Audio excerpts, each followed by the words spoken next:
Hello guys, আসসালামু আলাইকুম। আপনারা সবাই কেমন আছেন? আশা করছি সবাই খুব ভালো আছেন। আলহামদুলিল্লাহ, আল্লাহর রহমতে আপনাদের ভালোবাসায় আমিও খুব ভালো আছি। তো চলে এলাম আমার ছোট্ট পরিবারের তরফ থেকে আবারও একটা রেসিপি নিয়ে। তো মুখে দিলেই মিলিয়ে যাবে দারুণ এই মিষ্টির রেসিপিটা। আপনার কি আগে বানিয়েছেন? যদি না বানিয়ে থাকেন তো অবশ্যই বানিয়ে দেখতে পারেন, দুর্দান্ত লাগবে। মুখে দিলেই মিলিয়ে যাবে এই অবাক করার মিষ্টির রেসিপিটা। তো খুবই সহজে আপনারা বানিয়ে ফেলতে পারবেন আর একেবারে অবাক করে দিতে পারবেন বাড়ির সবাইকে এই ধরনের মিষ্টির রেসিপি বাড়িতেই বানিয়ে। তো রেসিপিটা বানাতে কি লাগছে আর কত সহজে বানানো যায় চলুন প্রথম থেকে লাস্ট পর্যন্ত দেখার অনুরোধ রইল। তো চামচের সাহায্যে দেখুন কাটছি, কতটা সফট আর কতটা সুন্দর হয়েছে নিশ্চয়ই আপনারা দেখে বুঝতে পারছেন। আর দারুণ মজার হয়েছিল এই মিষ্টির রেসিপিটা। তো তালের এই ভ্যারাইটিস মিষ্টির রেসিপিটা আপনাদের কাছে কেমন লাগবে অবশ্যই কিন্তু কমেন্টের মাধ্যমে জানাবেন। তো চলুন কিভাবে বানালাম প্রথম থেকে লাস্ট পর্যন্ত দেখার অনুরোধ রইল। তো ছোট্ট একটা লাইক দিতে যদি ভুলে যান তো অবশ্যই লাইক দিয়ে ফুল ওয়াচ করে দেখবেন। তো এখানে সব থেকে প্রথমে নিয়ে নিয়েছি তালের পাল্প বা তালের যে আমরা যে মাড়ি বলি, মানে তালের যে পিউরি, তো সেটাকে আমি নারকেল আর লবণ দিয়ে আমি সবের প্রথম জাল করে রেখে দিয়েছিলাম। যে দেখুন আমি একটু ঠান্ডা করে নিয়েছি। তো আমি আবারও দেখুন এখানে পিউরিটাকে রেডি করে নিচ্ছি। যেহেতু লবণ আগে থেকেই দেওয়া অল্প ছিল তো বাকি আমি অল্প একটু লবণ এখন দেবো।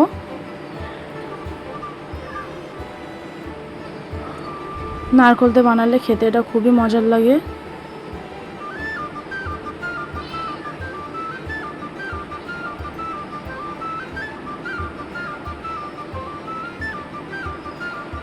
তো লবণ দিয়ে আর একটু সামান্য একটু লবণ এখানে আমি এখন দিয়ে দিচ্ছি, যেহেতু আমি অল্প লবণ ব্যবহার করেছিলাম।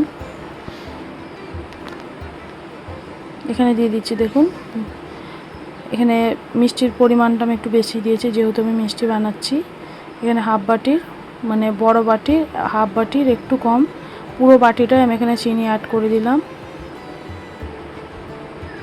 খুব ভালো মতো দেখুন আমি নাড়াচাড়া করছি যতক্ষণ না একদম চিনিটা একদম গলে গিয়ে খুব ভালো মতো মিশে যায় ততক্ষণ না নাড়তে থাকবো আমি।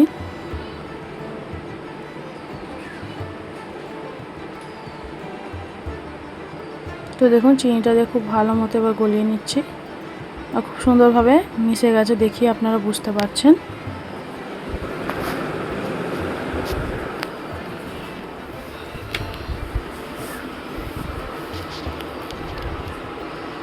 দেখুন আমি এখানে দিয়ে দিচ্ছি স্বাদের জন্য গুঁড়া দুধ 1 চামচ, বড় চামচের 1 চামচ আমি এখানে গুঁড়া দুধ ব্যবহার করেছি। দিয়ে খুব ভালো মতো মিক্স করে নিচ্ছি। তো আমার সঙ্গে এতক্ষণ যারা আছেন ছোট্ট একটা লাইক দিতে ভুলে গেছেন, তো আপনাদের কাছে একটাই অনুরোধ করছি, তো অবশ্যই লাইক ডান করে ফুল ওয়াচ করে দেখবেন। তো গুঁড়া দুধটাও দেখুন আমি খুব ভালো মতো মিক্স করে নিচ্ছি। তাল শেষ হয়ে যাবার আগেই অবশ্যই একবার এই রেসিপিটা বানিয়ে দেখতে পারেন, দুর্দান্ত স্বাদের রেডি হয়ে যাবে মজাদার আর এই মিষ্টির রেসিপিটা।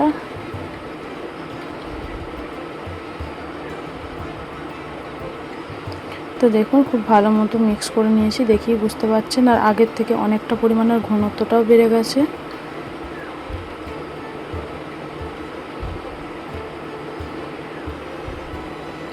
তো দেখুন আমি এখানে দিয়ে দিচ্ছি হাফ বাটি চালের গুঁড়া।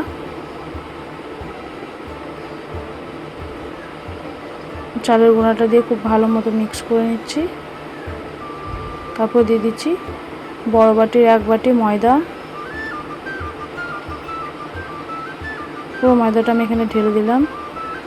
তো দেখুন এখনও দিয়ে দিচ্ছি আমি হাফ বাটির মতো ময়দা, কারণ এটা এখন অনেকটা পরিমাণে নরম আছে।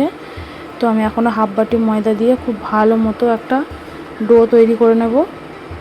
আর অবশ্যই খেয়াল রাখতে হবে কোনো অংশে যেন না কাঁচা থাকে আর কোনোভাবে যেন মানে ডোগুলো কোনোভাবে যেন দেখুন না কাঁচা না থাকে। খুব ভালো মতো এরকম রেডি করে নিতে হবে। যখন দেখবেন কড়া থেকে উঠে আসছে তো তখনই বুঝবেন যে ডোটা একদমই রেডি হয়ে গেছে, কোনোভাবে কিন্তু কাঁচা নেই।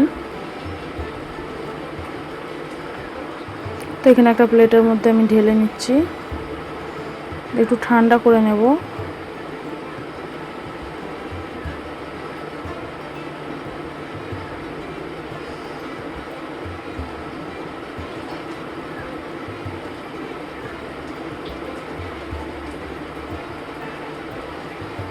দেখুন আমি খুব ভালো মতো এখানে ঠান্ডা করে নিচ্ছি।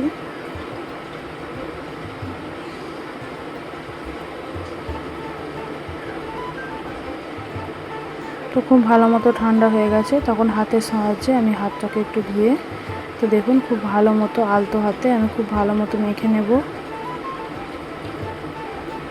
যাতে কোনোভাবে ডালা না পাকিয়ে যায় আর একেবারে নরম সফট একটা ডো রেডি হয়ে যায়। ততক্ষণ পর্যন্ত আমি এইভাবে মাখতে থাকবো। তো দেখুন আমার ডোটা একদম রেডি হয়ে গেছে। তো আমি ছোটো ছোটো করে এভাবে লেচি কেটে নিচ্ছি। দেখুন, তো দেখুন ছোটো ছোটো করে লেচি কেটে নিচ্ছি। তো আমি এতটা পরিমাণে নিয়ে আমি গোল গোল করে লেচি কেটে নিচ্ছি।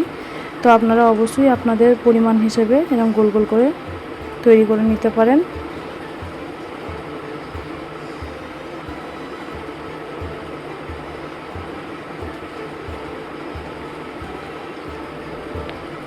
তো দেখুন সম্পূর্ণ লেচিগুলো আমি এইভাবেই কেটে নেব। এবার গোল গোল করে সুন্দর করে একটা শেপ দিয়ে নেব। তো দেখুন কত সুন্দরভাবে রেডি হয়ে গেল, কোনোভাবে কিন্তু ডালা পাকতে যায়নি। দেখি বুঝতে পারছেন তো আমি কিভাবে ভ্যারাইটিস মিষ্টিটা রেডি করে নেব। তো চলুন আপনারাও দেখুন কত সহজে বানানো যায়। তো দেখুন এইভাবে আলতো হাতে গোল করে শেপ দিয়ে নেওয়ার পর আঙুলের সাহায্যে মাঝখানটা এরকম একটু গর্ত মতো করে ডিজাইন করে নিতে হবে, আর নিচের দিকটা এইভাবে একটু। তো দেখুন আমি এইভাবে ডিজাইনটা দিয়ে নিচ্ছি। তো আপনারা অবশ্যই আপনাদের পছন্দ মতো ডিজাইন দিয়ে নিতে পারেন। এইভাবে চামচের সাহায্যে এরকমভাবে ডিজাইন করে নিচ্ছি, কত সুন্দর লাগছে।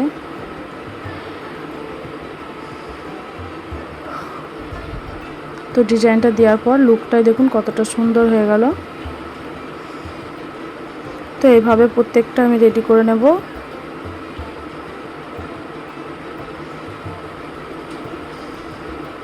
তো দেখুন আমার মিষ্টিটা একেবারেই রেডি হয়ে গেল। তো আমি মাঝখানে সুন্দর একটা টেস্ট আর দেখতেও অনেক সুন্দর লাগবে, তার জন্য আমি এখানে দিয়ে দিচ্ছি সন্দেশ।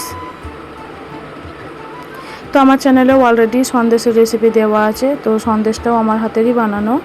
তো আপনাদের যদি সন্দেশের রেসিপির দরকার লাগে তো অবশ্যই আমার চ্যানেলে গিয়ে একটু ঘুরে দেখে আসতে পারেন। তো একেবারে ঝরঝরে কত সুন্দর হয়েছে সন্দেশটা, দেখিয়ে আপনারা বুঝতে পারছেন। তো চলুন একটা মিষ্টি আমার একদম রেডি হয়ে গেল। তো বাকি মিষ্টিগুলো আমি একইভাবে রেডি করে নিচ্ছি। দেখুন, তো আপনাদের সঙ্গে গল্প করতে করতে পুরোটা আমার হয়ে গেছে। দেখুন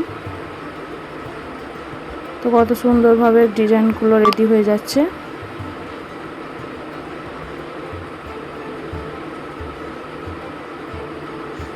তো দেখুন সম্পূর্ণ ভেজাল ছাড়া সন্দেশের এই তালের এই ভ্যারাইটিস মিষ্টিগুলো আপনাদের কাছে কেমন লাগছে আমি জানি না, কতটা কি আপনাদের সাথে আমি শেয়ার করতে পেরেছি।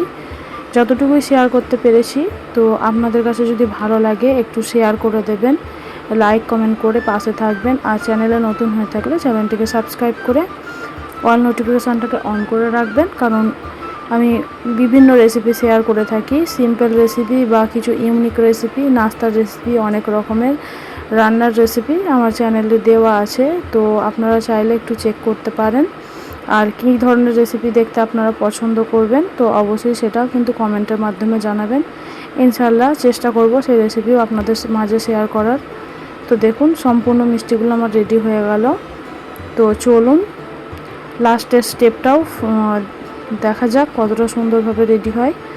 তো যেহেতু আমি এই মিষ্টিটাকে আগেই আমি রেডি করে নিয়েছি, তো এখন সন্দেশ দেওয়ার পর আমি আরও কিছুক্ষণ 10 মিনিট মতো ভাপিয়ে নেব, তাহলেই কিন্তু রেডি হয়ে যাবে একেবারেই নরম তুলতুলে এই ভ্যারাইটিস মিষ্টির রেসিপি। তো তার জন্য দেখুন আমি এখানে দিয়ে দিচ্ছি হাফ গ্লাস পানি, আর দিয়ে দেবো এখানে আমি একটা জালতির সাহায্যে একটা জালতি দিয়ে নেবো। পানিটা দেখুন বলক উঠে আসছে। তো এইভাবে একটা জালতি নিয়ে নিচ্ছি। তো এই ধরনের জালতি দিয়ে মিষ্টিগুলো ভাপিয়ে নিলে খুবই সুন্দরভাবে রেডি হয়ে যাবে। তো দেখুন আমি এখানে একটু সাদা তেলের ব্যবহার করছি, যাতে মিষ্টিগুলো না চিপকে যায় আর খুব সহজে উঠে আসে।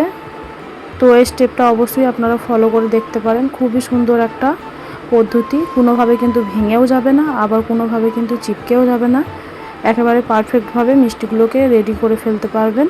তো তো এক এক করে সম্পূর্ণ মিষ্টিগুলোকে আমি এখন দিয়ে দিচ্ছি দেখুন জালটির ওপর। তো এইভাবে করে আমি 10 মিনিটের মতো ভাপিয়ে নেব।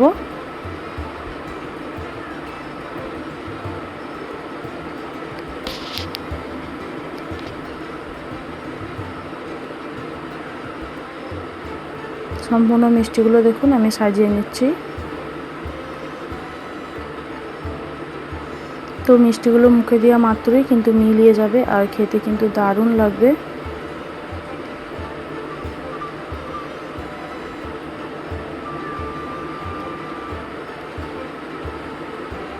তো দেখুন এবার উপর থেকে আমি ঢাকনা বন্ধ করে দিচ্ছি আর এইভাবে করে আমি 10 মিনিটের মতো ভাপিয়ে নেব।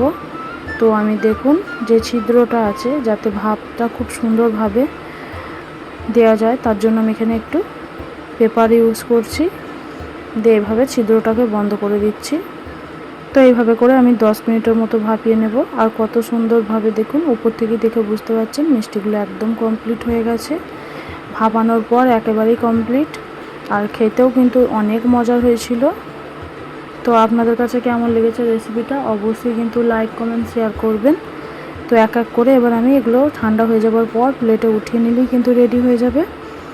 তো সুস্থ থাকবেন, ভালো থাকবেন আর আমার এরকম সুন্দর সুন্দর রেসিপিগুলো পাওয়ার জন্য অল নোটিফিকেশানটাকে অন করে রাখবেন। আর এই পর্যন্ত যারা আমার সাথে আছেন লাইক দিতে ভুলে গেছেন তো অবশ্যই একটা লাইক ডান করে ফুল ওয়াচ করে দেখবেন, একটা ভালো কমেন্ট করবেন।